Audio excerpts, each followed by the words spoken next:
Let me ask you a question. What are you more afraid of? Something trying to get into your house, or something trying to escape it? Now, let me add some relevance to my question. I had a wife, but no matter what I did, I could give her anything, but the one thing she wanted the most was a child. I physically could not do that. So, like any normal couple who can't have a child but wanted one, decided to adopt. So, we got a little girl from Penn State Orphanage in Massachusetts, just a couple miles away, and brought her over to our family. Her name was Wendy. She had long, straight blonde hair, beautiful blue eyes, a very cheery face with a small nose.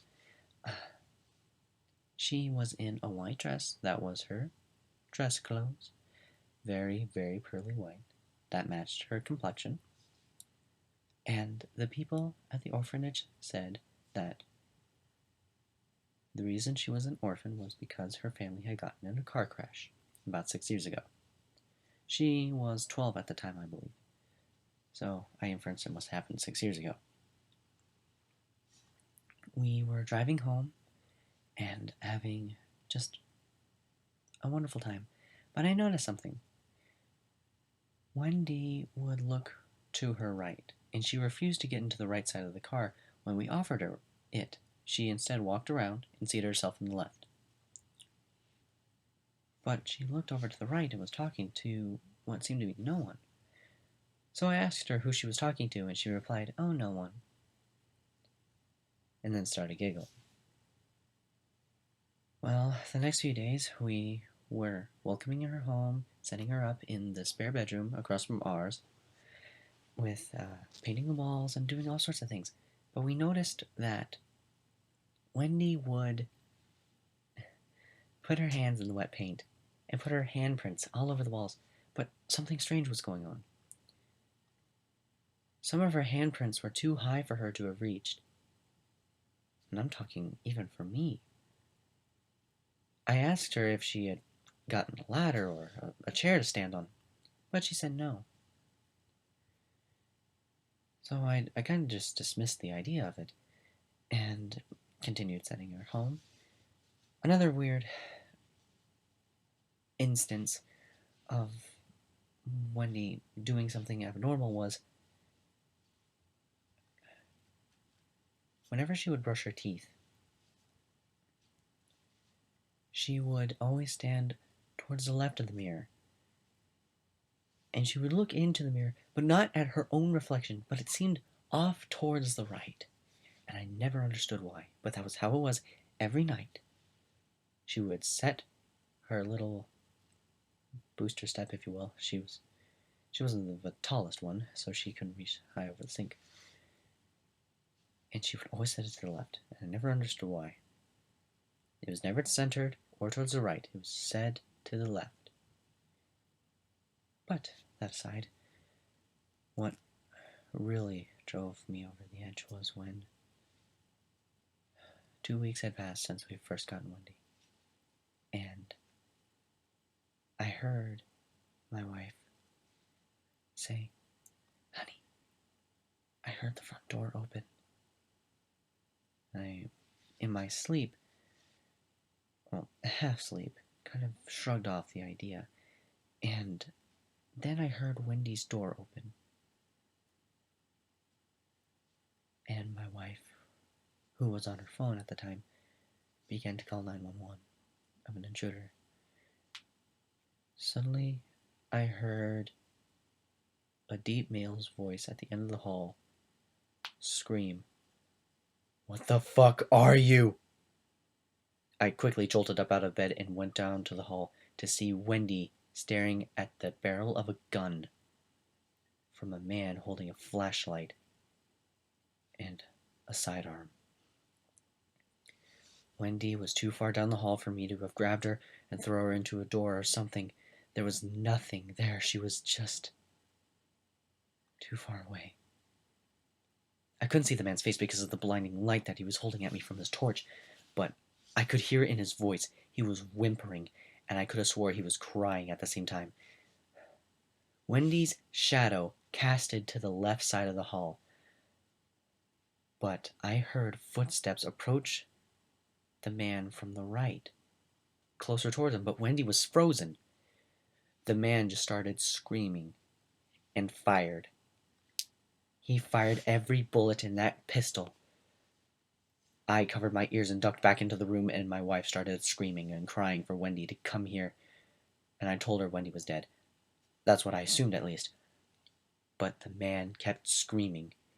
I looked back out and saw him toppling over our coffee table. He was pushing against the couch, trying to get up to his feet. He backed himself against our living room window, his arms in the air, crying. I flicked on the hallway light as I chased down the hall to see what was going on. Wendy was still standing there, watching. The man tossed his pistol aside and the flashlight, or at least it looked like that at any rate. But his hands were bruised from the looks of it, and they were swollen, like he got stung by a bee and he was allergic. But then he just seemed to fly out the window, or he jumped out the window to escape. Whichever the case, there was blood on the jagged edges of the glass that were still in the pane. The police were here in a matter of minutes and apprehended him. The next morning, after the police came in and inspected the house, they asked me curiously why there were 14 bullets lined up neatly at the end of the hallway. And I remember Wendy standing there. I don't know how or why those 14 bullets didn't hit her, but it was a miracle. All the same,